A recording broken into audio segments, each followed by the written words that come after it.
Sean todos bienvenidos. Es hora de comenzar a ver y escuchar Contracultura. Un espacio para aprender, un espacio para descubrir y difundir cultura de calidad. Contracultura. Afectuoso, sobre todo en un día 21 como hoy, que siempre dicen que es un día muy importante en los meses, pero además es el 21 que coincide con el año en el que estamos ahora, de tal manera que creo que eso es bueno, espero sea un buen augurio para nosotros y para Huancavelica. Sí, debe ser, ¿no? Es interesante ese punto de vista. Antes de iniciar, Contracultura quiere agradecer a la Asociación Cultural Nueva Acrópolis por el apoyo que nos está brindando. Esta conversación, entrevista, se está emitiendo por distintas páginas de Facebook, entre ellas de Radio Estudio 1, Acrópolis, Contracultura, así que esperamos llegar a todos los amigos huancavelicanos que están en todo el Perú y en el mundo. La historia de Huancavelica es tan amplia que vamos a tratar de conocer un poco en estos 45 minutos que va a durar esta charla, ya que Huancavelica no es solo regional, ¿no? En determinados momentos ha sido nacional, incluso universal. Y para ello vamos a conversar, porque hoy nos convoca a hablar sobre el papel que ha jugado Huancavelica en el proceso de la independencia del Perú y cómo sus hombres y mujeres han ayudado a dar forma al país que hoy conocemos. Y le solicito a usted, don Federico, a modo de introducción, cuéntenos sobre estos inicios de Huancavelica, ¿no? ¿Cómo nace Huancavelica?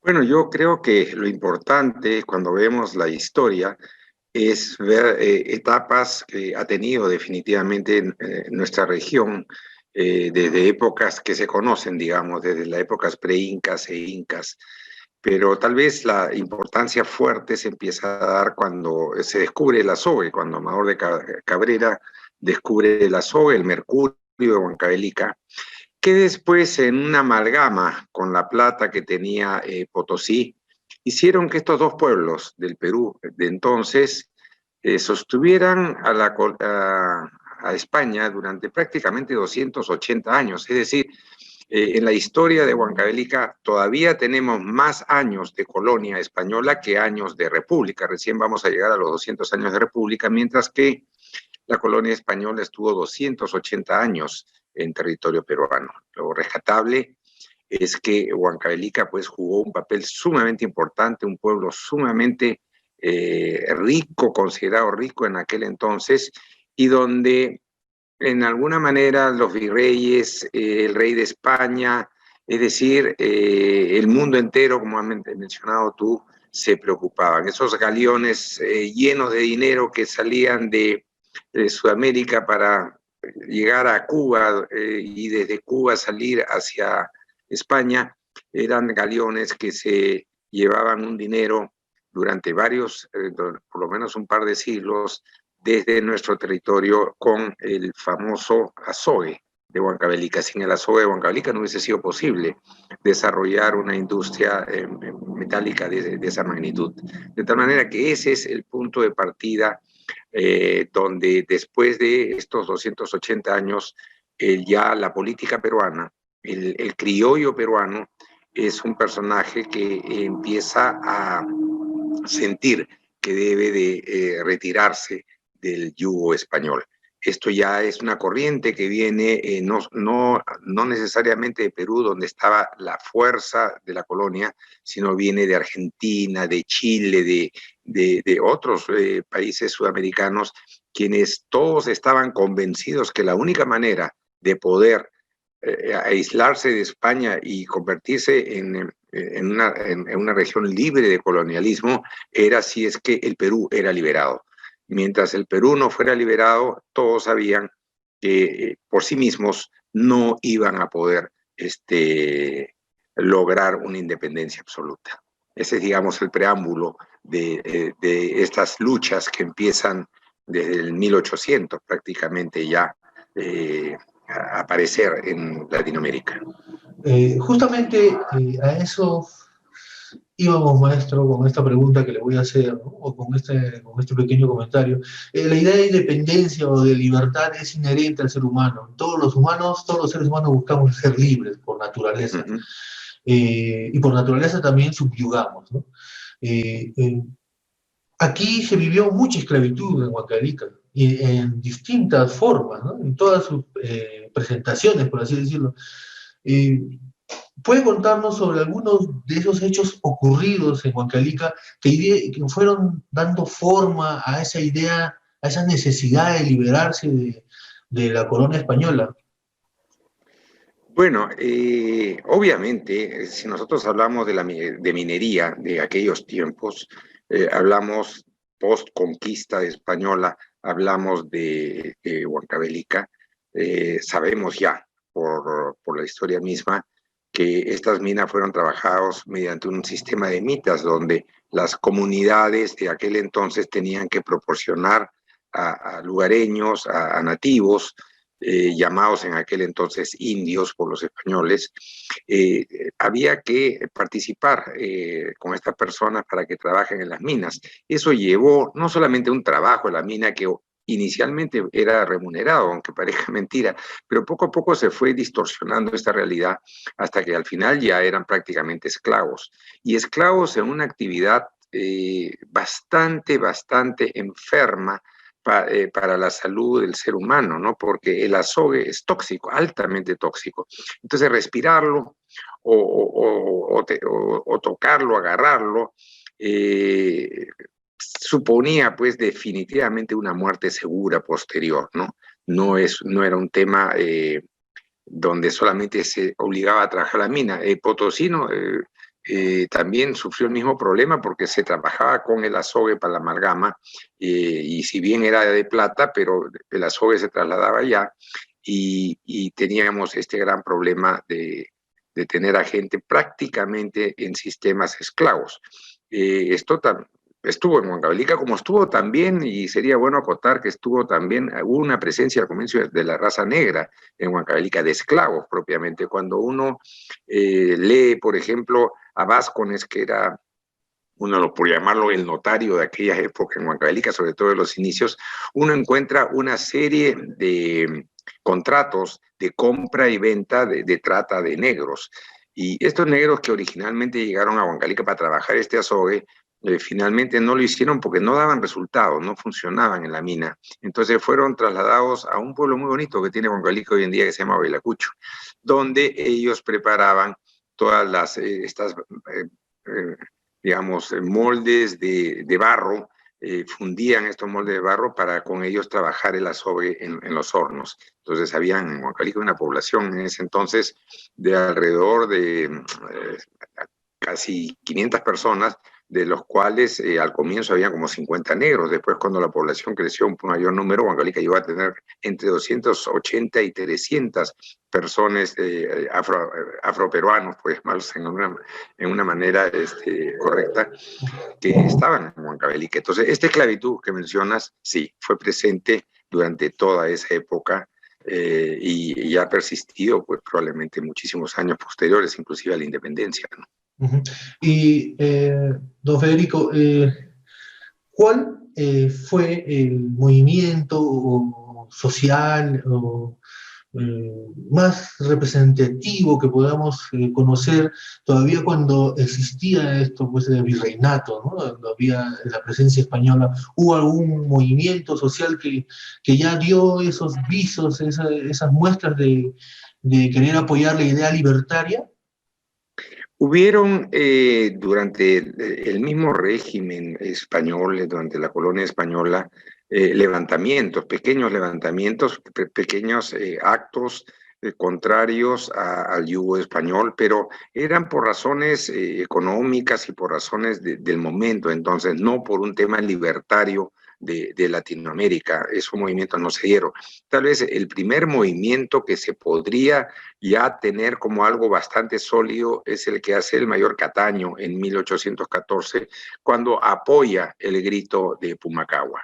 Es decir, Yo diría que ese probablemente, ya refiriéndonos a la preindependencia, podría haber sido el movimiento de mayor magnitud que se tiene en Huancavelica. En ese mismo año, también poco antes, el coronel González, que representaba más bien a los realistas, a los españoles, curiosamente pudo conseguir personas de Huancavelica que lo acompañaran a él en sus luchas contra los que manifestaban rebeldía en Huanta, en Ayacucho, por ejemplo, y logra vencer. Entonces, podemos empezar a ver que en Huancavelica hay una lucha entre un grupo que buscaba la independencia y a veces este mismo grupo también apoyaba al español, es decir, creo que lo que podría estar ocurriendo es que siendo un lugar tan aislado, de repente un día venían las fuerzas españolas y la gente, por temor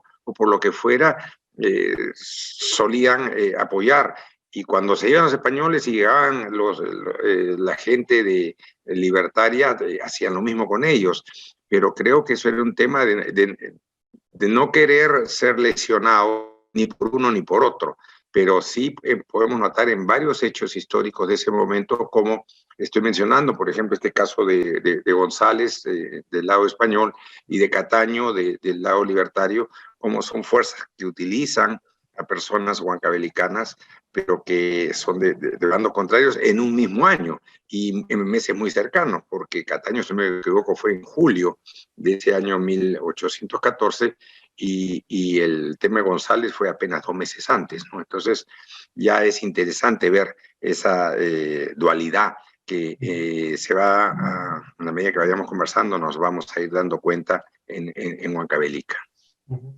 Bien, don Federico, entonces ya vamos, como usted mismo lo dice, vamos dándole forma a esta conversación.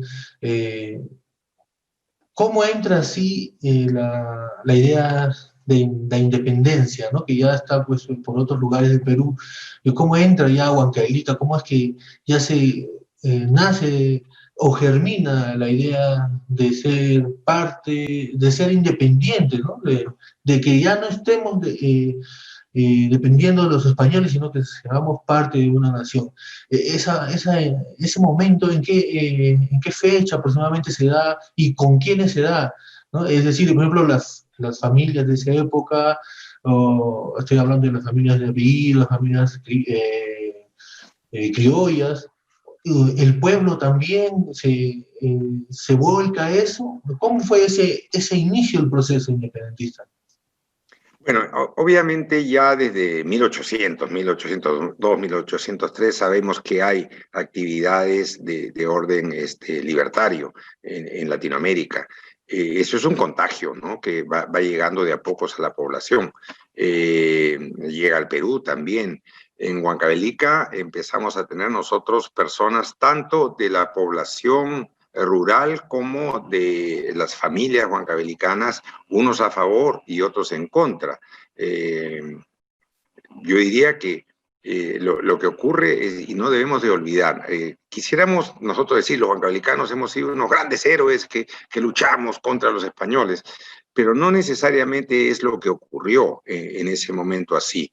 Yo creo que fuimos avanzando junto con la evolución de este grito libertario, pero no es que hayamos sido nosotros los libertarios.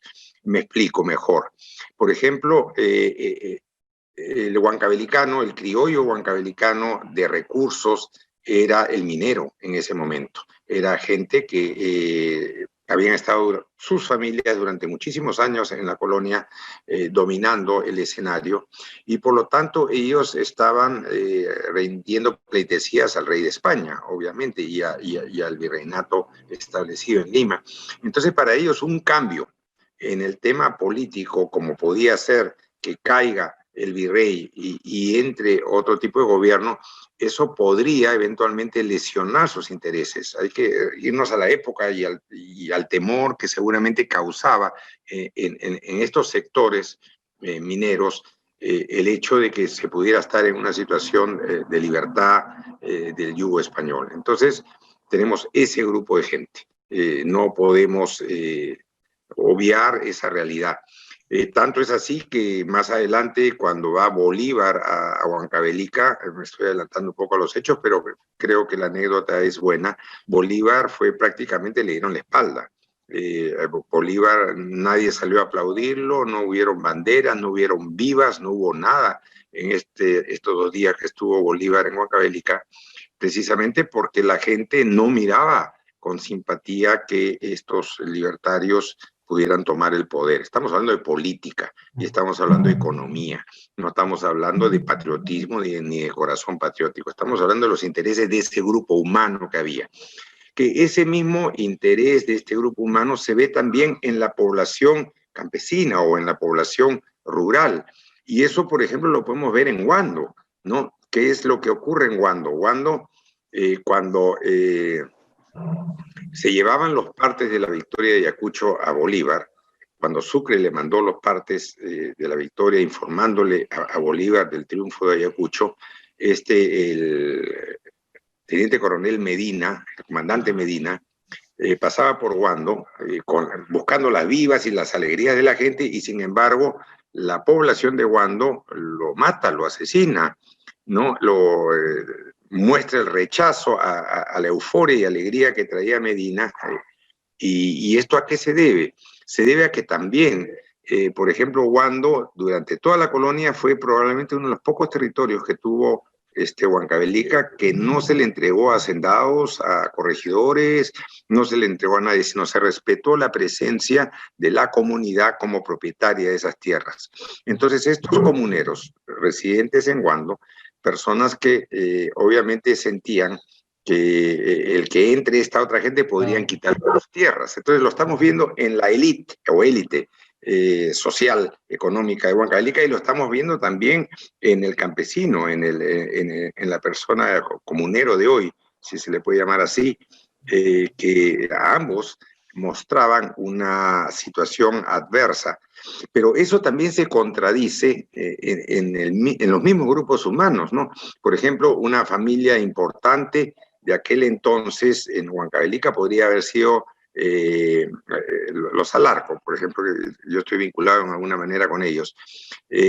Vemos que don Antonio Alarco se va a Lima casi en esos tiempos de la independencia y se va con sus hijos a Lima, y uno de sus hijos, nacido en Huancavelica, hay una anécdota que dicen que él sí tenía el grito libertario, el padre no, don Antonio no, porque don Antonio tenía el abolengo español, o sea, se sentía español en el Perú y no le interesaba para nada el tema libertario. Sin embargo, el hijo, uno de los hijos, porque uno era Mariano, me parece, sí tenían este deseo escondido, pero había un respeto muy grande hacia el padre. Y la anécdota cuenta que un día se encontraba Alarco las balas para las escopetas de los patriotas, y entra el padre a este lugar donde él estaba y no le quedó otra cosa que esconder ese plomo caliente en su bota, ¿no? Lo cual le causó una herida muy grande, por la cual después sufrió mucho tiempo y cojeaba debido a eso. Pero eso era, por ejemplo, porque no quería enfrentar la autoridad del padre. En esas épocas no se enfrentaba como hoy en día, pero demuestra cómo en una misma familia hay uno que maneja el tema de libertario de una manera y el otro que con mucha fuerza también lo hace. El otro hijo también de este señor Antonio Alarco, hay otro hijo que inclusive firma el acta de la independencia y es autoridad representando a Huancavelica en Lima cuando se da el primer congreso de la República, ¿no? Ahí está él como huancavelicano representándonos porque tenía esa pasión. Y no olvidemos que la batalla de Ayacucho se da después de un preámbulo muy grande donde Huancavelica juega un rol que la historia no ha sabido darle, los historiadores no han sabido reconocer. Por ejemplo, hay algunas cosas que yo quiero que los huancavelicanos sepan. Se habla de la carretera Los Libertadores. ¿Quién no ha ido huancavelicano por Pisco y de Pisco ha tomado la Libertadores hacia Ayacucho? Pues nada más falso que eso. Cuando San Martín está en Paracas y le da las órdenes a Arenales. Arenales. Así es, ¿qué cosa es lo que le da está escrito en las órdenes? Le dice, vaya usted a Pisco y de Pisco diríjase a Huancavelica, Pueblo Rico, donde usted va a poder conseguir en ese lugar no solamente adeptos, sino recursos para nuestra campaña. Entonces, ¿qué hace Arenales? Arenales llega efectivamente a Pisco, pero de Pisco él enrumba por Castrovirreyna hacia Huancavelica. Entonces, la verdadera vía de los libertadores no es Ayacucho, la verdadera vía de libertadores es por Castrovirreyna hacia Huancavelica, Izcuchaca y toda esa zona que fue la zona de conflicto grande en aquel entonces, ¿no? Sin embargo, la historia no menciona, o sea, lo toma como algo así que ocurrió, ¿no? Pero no se dice que desde el punto de vista libertario, ahí tienes a un Arenales que está en territorio huancavelicano preparando la ofensiva, y desde el otro lado, desde el lado español, vemos a un virrey La Serna, por ejemplo, juntándose en Moya con Carratalá y con Ricafort, que eran los generales españoles, ¿no? Concentrando las fuerzas españolas en Huancavelica. Estos episodios tan importantes que también permiten encontrar muchos actos de un lado y del otro, a favor un día y en contra el otro, de ambos bandos, pone a Izcuchaca, por ejemplo, en un punto geopolítico importantísimo en la historia del Perú, que nosotros los huancavelicanos en alguna manera lo hemos rescatado desde los tiempos de Tulio Carrasco Rucci, que hizo sus primeros estudios fuertes de este tema. Luego lo he recogido yo y lo han recogido otras personas en nuestras publicaciones y en nuestros estudios, pero Huancavelica jugó un papel importantísimo. El pueblo de Moya, el pueblo de Manta, la misma ciudad de Huancavelica, Pampas, Acostambo, son territorios que fueron incendiados por los españoles, fueron maltratados de toda forma, y ese maltrato, ese incendio, esa prepotencia española, cuando ya se dan cuenta de que hay inquietudes libertarias, lo que hace que ya en el tiempo y ya, digamos, llegando los momentos de la batalla de Ayacucho, ya tengas un favoritismo de las personas huancavelicanas contra el abuso que La Serna, Ricafort y toda esta gente empezó a hacer en la zona, ¿no? Entonces, hay todo este tema, pero yo sí quiero que los huancavelicanos sepan que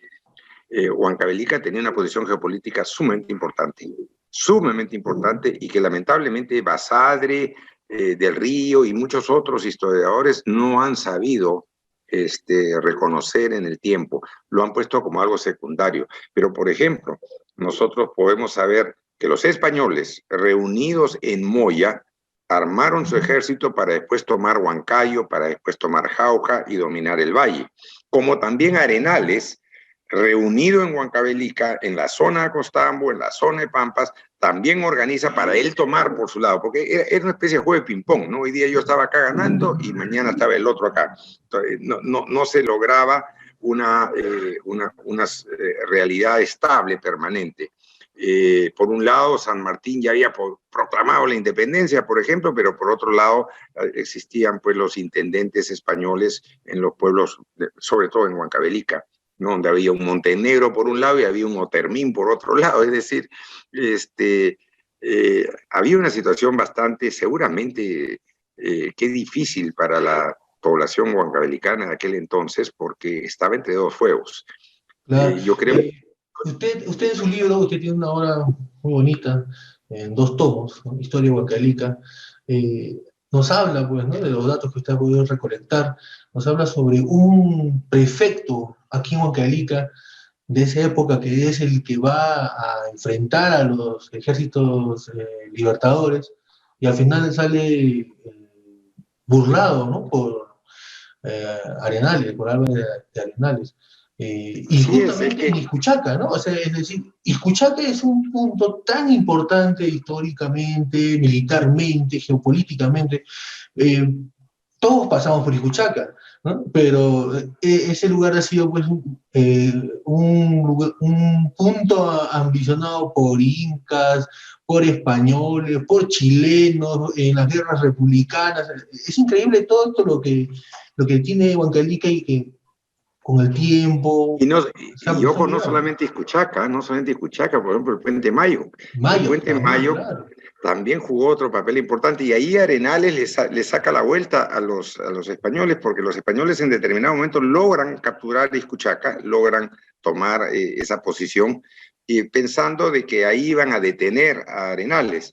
Pero Arenales lo que hace es meterse por Mayoc, es decir, agarrar esa ruta de Mayoc, y logra burlar ese escenario y logra llegar a Pampas, donde organiza y consigue gente huancabelicana para poder y tomar el valle en el momento en que Arenales toma el valle. Como te digo, se jugaba, ¿no? Era un ping-pong difícil, y de ahí que nuestra población tenía pues dificultades tan grandes para poder identificarse por el temor. Yo quisiera suponer, aunque no tiene nada que ver una cosa con la otra, pero sí en cuanto al ser humano en el temor de fuerzas que están jugando. Acuérdate que ya en años pasados, tú probablemente eras bastante más joven que yo, pero lo debes de saber, en Huancavelica se daba lo mismo cuando hubo este enfrentamiento con los grupos sediciosos, los terroristas, donde por un día el campesino, si le daba algo al policía o al ejército, al día siguiente venía el terrorista y lo mataba. Pero si en algún caso le daba un carnero al terrorista, venía el ejército y lo mataba. Es decir, era el pedazo de carne de dos perros que estaban en conflicto. Me imagino que en la época de la independencia la sensación de todos estos huancavelicanos era la misma. Y estaban en una situación muy difícil porque, repitamos, y tú lo has dicho con mucha certeza, nosotros éramos geopolíticamente el punto importante, tan importante que los ejércitos españoles se concentraron ahí y los ejércitos libertarios se concentraron ahí.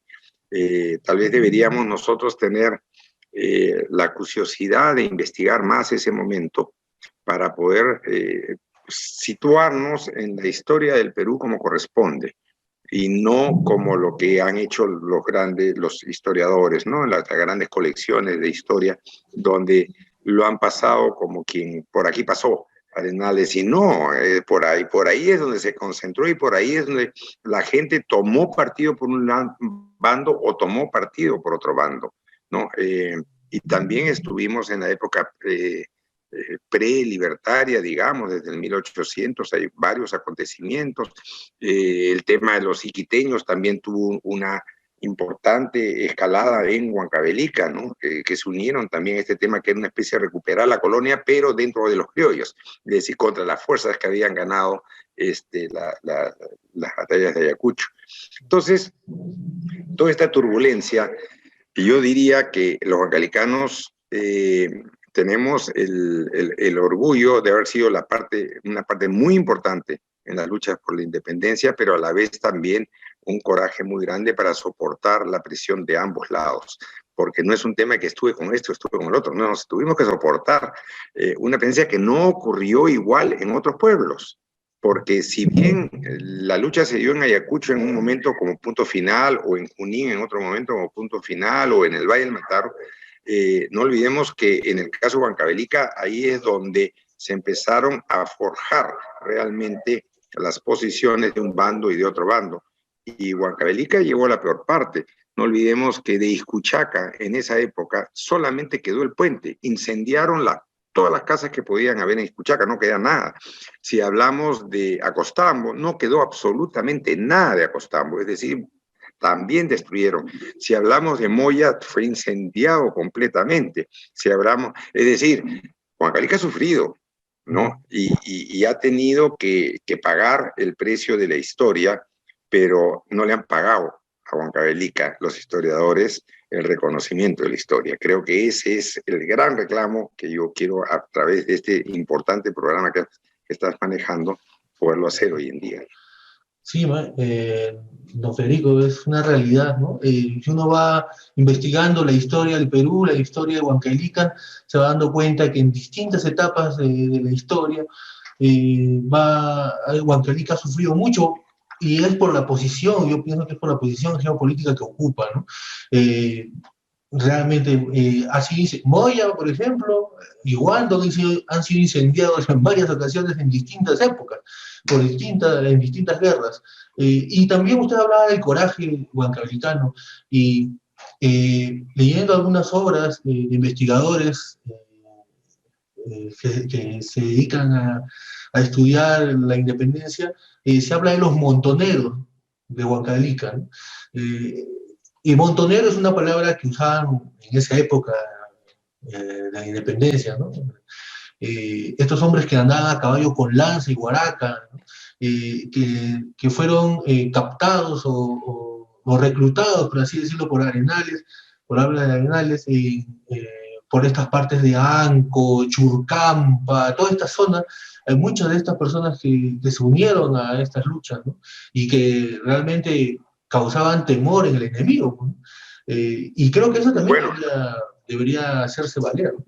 no olvidemos, no recuerdo ahorita, no tengo en la mente el nombre de este que después fue considerado capitán, pero no olvidemos que la razón por la cual los españoles, aparte de tomar la parte de Moya en un momento para reunificar fuerzas ahí, cuando dejan Moya ellos queman todo Moya. ¿Por qué? Porque al comienzo enviaron a ese lugar para hacer una investigación a 38 soldados del ejército español. ¿Y qué es lo que ocurrió? Lo que ocurrió es que los mataron a los 38, los moyanos, es decir, llegaron gente del ejército español, esta cuadrilla de 38 personas y los mataron. ¿Y cuál sería la situación de esa época para que veamos la fiereza con la que se estaba viviendo esos tiempos, que para informarle a Sucre, que estaba por otro lado, creo que era por Canta, lo que hicieron fue degollar la cabeza del jefe español y mandarle la cabeza a este general para que viera que en Moya se las habían echado abajo. Algo similar pasó con 5 soldados también en el mismo pueblo de Huando, donde también después ocurrió el tema de la muerte del comandante Medina, donde también las personas fueron colgadas en postes de madera que armaron para que tuviera miedo el ejército al pasar por ahí de todas estas situaciones. Entonces vemos que hay es una época, no hay que considerar que sea algo barbaría, algo bárbaro, sino tenemos que entender que es otra época, es otro momento de la historia, donde además había un proceso que ya traía varios años de abusos, de situaciones a favor, de situaciones en contra.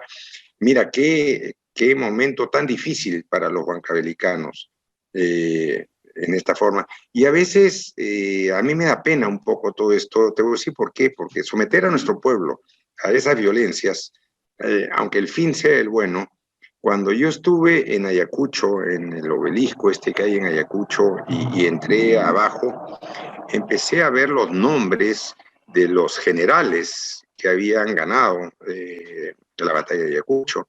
Y estaban ahí, pues, Miller, estaban ahí todos los que después hemos visto desde 1922, 1822 hasta el 1900, están todos los que se pelearon por el gobierno en el Perú. Es decir, la libertad, entre comillas, lo que se quería era el poder. Tan es así que cuando logramos sacar a los españoles de territorio peruano, estos generales, está Bermúdez, está Miller, está, en fin, podemos sacar cerca de 20 nombres y vamos a encontrarlos a ellos peleando entre ellos por el poder en el Perú. Hay momentos en que el Perú tiene 3 presidentes, uno en Arequipa, otro en Huancayo, otro en el norte, en Lima, o cosas por el estilo.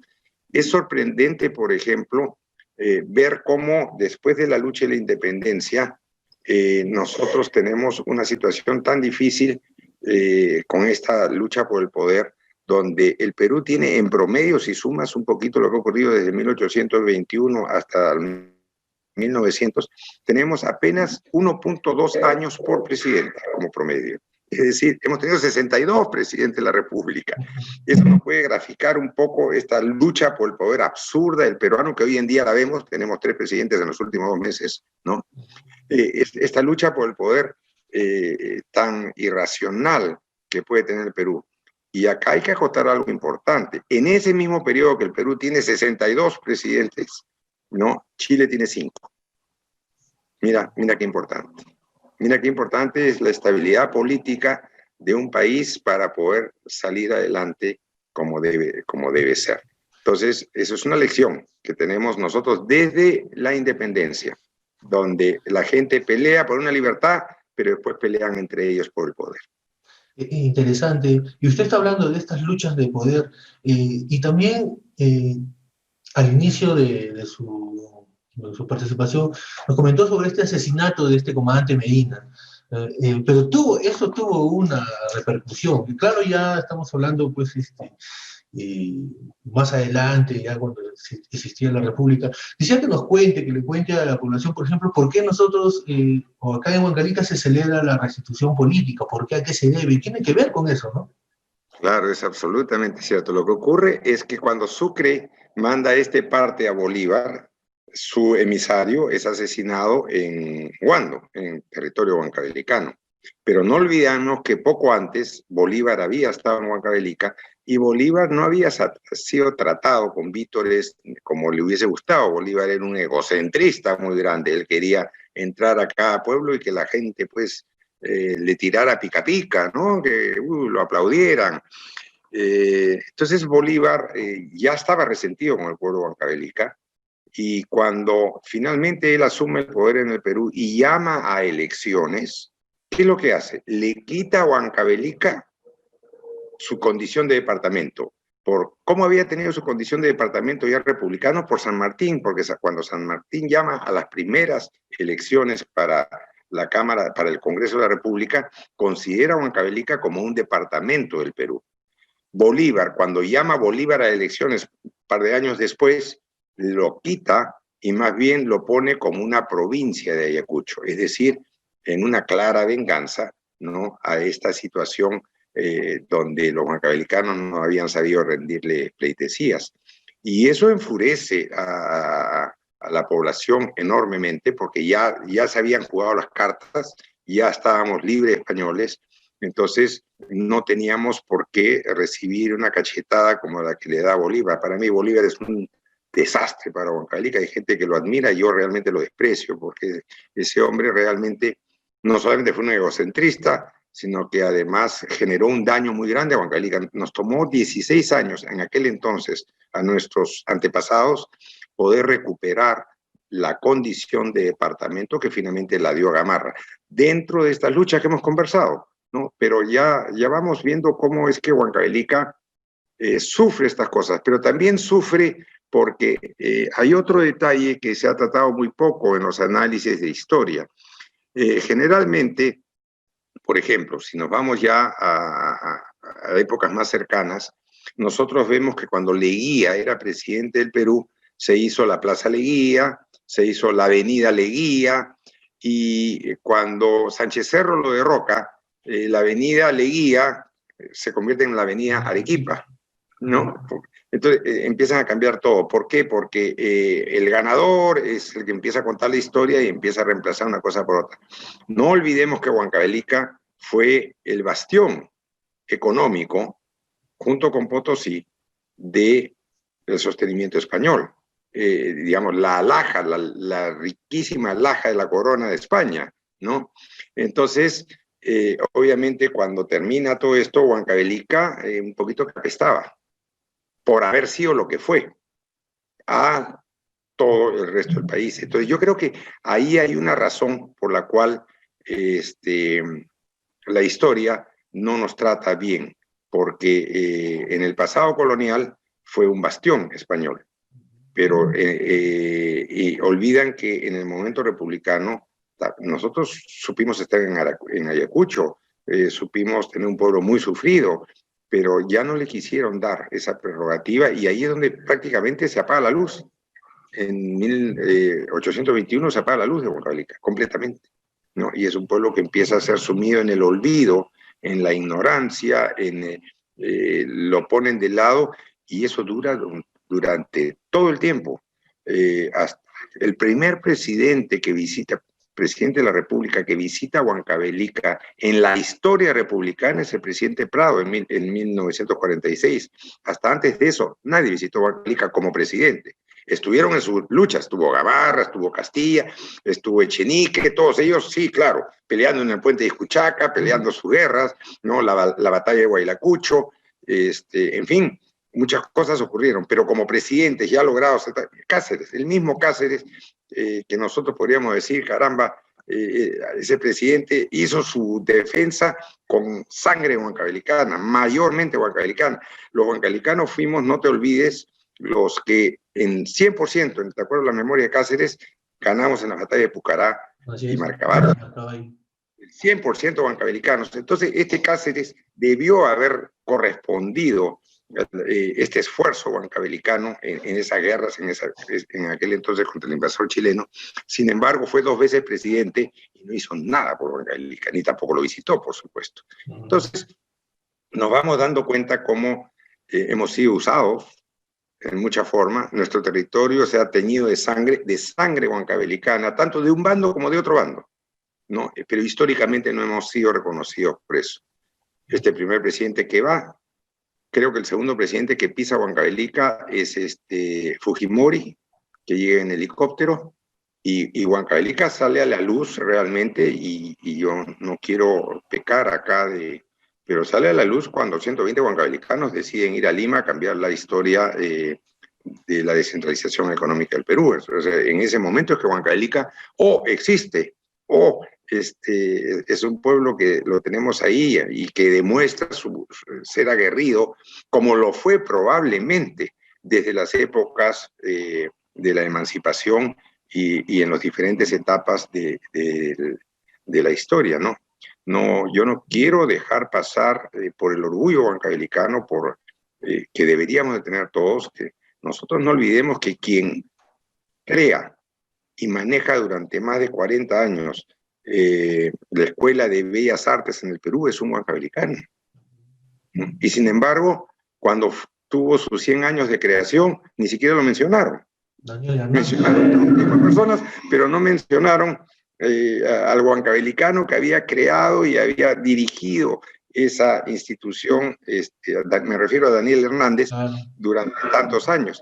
Luego, si hablamos de medicina, el doctor de los Ríos es la persona que manejó también 40 años la Escuela de San Fernando de Medicina, ¿no? Y tampoco se le da el crédito huancavelicano a esas personas.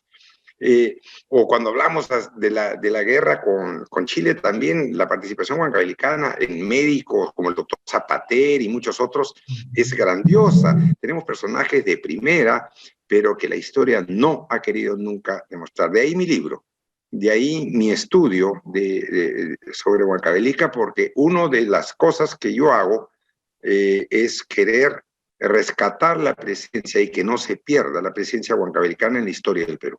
O sea, no es tanto solamente que un libro para Huancavelica, no. La idea es de que en algún momento, y ojalá los estudiantes de historia de Huancavelica, sea para profesores o sean universitarios en el tiempo, recojan esta posta que la empezó en alguna manera Tulio Carrasco Rucci. Él fue mi mentor, junto con la doctora Isabel de la Peña del Arco de Calderón, que me empujaron a este camino. Yo quisiera, a través tuyo, estamos hablando de este tema, que otras personas recojan el interés de seguir estudiando Huancavelica y poniéndola en el sitial que le corresponde. Tenemos que avanzar, tenemos que seguir hacia adelante, y programas como el tuyo están ayudando mucho a estas cosas.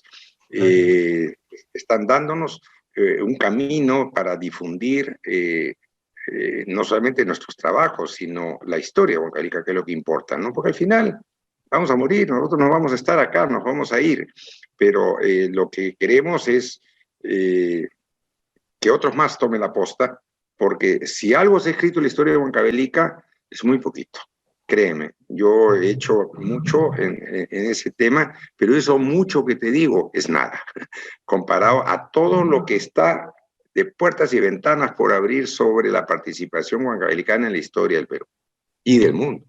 Bien, muy importante sus palabras. Le agradezco también por las palabras al programa, don Federico. Lo que se quiere, como usted mismo lo ha dicho, es difundir la historia, la cultura huancalicana, con la finalidad de afianzar esa personalidad que tiene que tener la sociedad de esta Villa Rica de Oropesa, ¿no? Esta tierra del Mercurio. Y también ya cortar de una vez de raíz esa tara que existe hasta ahora en la región.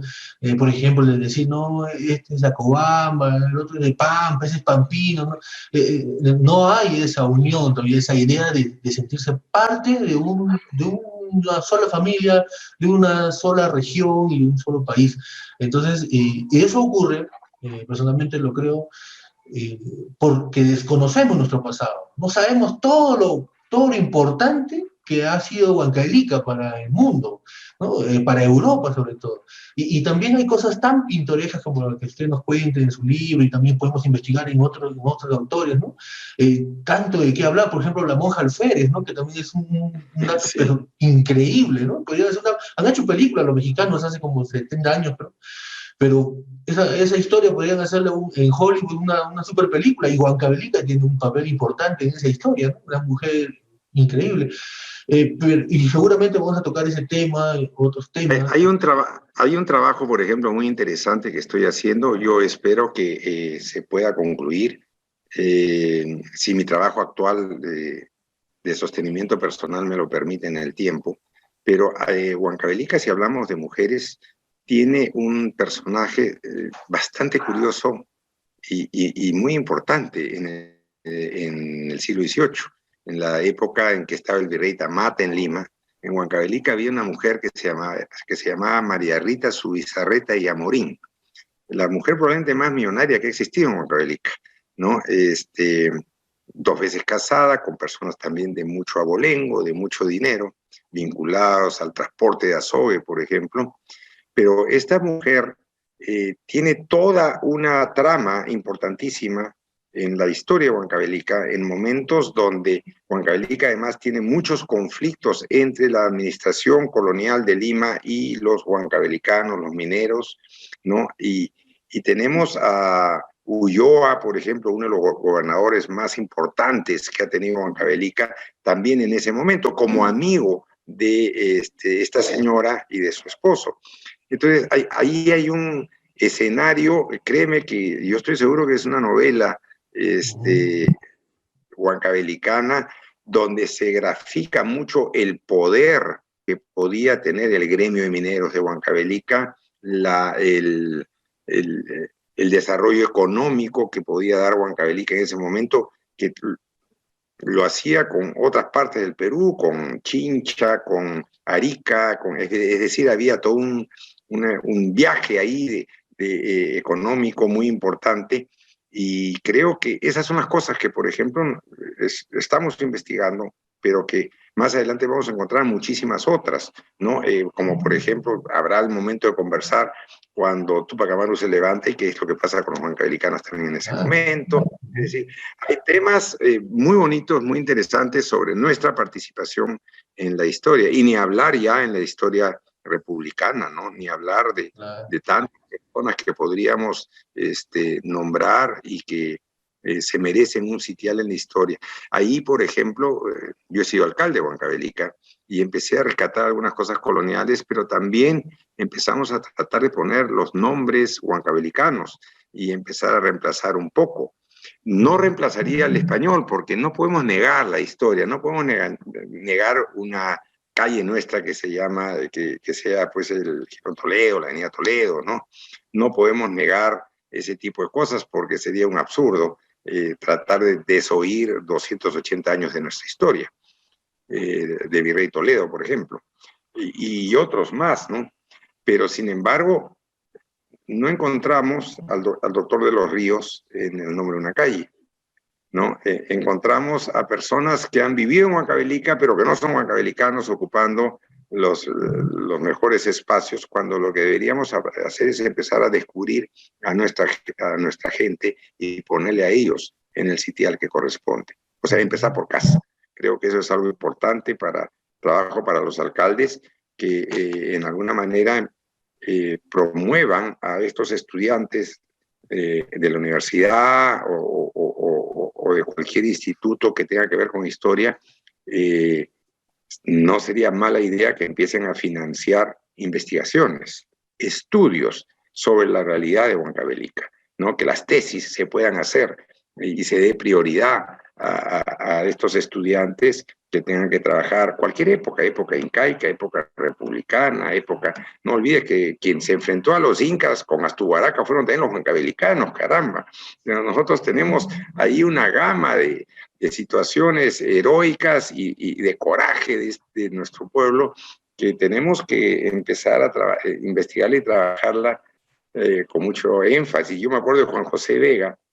Él prologó uno de mis libros. Yo escribí un libro, una novela histórica de Huancavelica, Manuel Felipe el Español, y el prólogo, que es un prólogo bastante largo, lo hace Juan José Vega, el historiador, y él en su libro La Guerra de los Huiracochas habla de la participación de Huancavelica en las guerras contra los españoles, cuando los españoles recién empiezan a conquistarnos, después de haber fundado Jauja, empiezan a viajar hacia el Cusco, tienen que pasar por Acuamba, tienen que pasar por todo este territorio. ¿Y quiénes son los que los detienen en primera instancia? Los huancavelicanos. Es más, se enfrentan a ellos, logran pararlos. Lo que pasa es que acá, discúlpeme los huancas, pero los huancas jugaron muy mal, muy feo en aquel entonces, y fue la razón por la cual pudieron pasar y llegar hasta el Cusco, porque los huancavelicanos supimos pararlos, pero ya no podíamos parar solamente a los españoles. Ya vinieron pues con toda esta feligresía huanca, que en realidad en alguna manera ellos y tal vez algunos otros del norte, de Cajamarca sí. No, ya fueron siempre aguerridos, ¿no? Y ya está, sí. Por ejemplo, ya en esta parte final de la entrevista, solo decir que María Rostorovsky nos cuenta que en varias ocasiones los habitantes de este sector han vencido a los huancas. Bien, maestro, el programa ha llegado a su final, ya tenemos que continuar con otros programas. Le agradecemos mucho la información que nos ha brindado, su participación en esta actividad, y estamos seguros de que vamos a seguir conversando sobre otros temas interesantes sobre Huancavelica, y le solicito se despida de todos los videoescuchas que esta noche han presenciado su participación. Bueno, yo creo que en primer lugar debo seguir motivándote. Es uno de los pocos programas culturales que tenemos. Invitar a la población de Huancavelica, más que despedirme, invitarlos a que vean tu programa, a que vean Contracultura, que vean los temas que se están tratando, no solamente sobre Huancavelica, sino también sobre otros aspectos de la historia y de los momentos históricos del Perú. Creo que eso es importante, es más importante que un TikTok. Es más importante que tantas tonterías que estamos viendo ahora. Tal vez invitar entonces a todos ellos, invitar al gobierno regional, a la municipalidad, a la universidad, para que inviertan en nuestra juventud pagándoles investigación, que los fomenten a presentar tesis que tengan que ver con la historia de Huancavelica, que tengan que ver con el desarrollo económico de Huancavelica, que tengan que ver con la evolución sociopolítica de Huancavelica, porque eso es lo que necesitamos. Entonces, no nos vayamos a otras cosas y apoyemos a estos jóvenes en esta investigación. Tú eres joven, apoyar programas como el que tú tienes, porque si no apoyamos este tipo de cosas, vamos a terminar, pues, no sé, preocupados únicamente de cosas que no tienen ningún sentido y que no nos van a conducir a nada. Yo no creo que un baile de TikTok sea más importante que hablar de la historia y de un pueblo como el de Huancavelica. Esto lo tengo que decir en ese tema. Te felicito y saludo pues a toda la población que nos puede haber escuchado en este momento. Muchísimas gracias por su atención. Muchísimas gracias. Hasta luego, ya nos estamos volviendo a escuchar. Hasta luego. Hasta luego.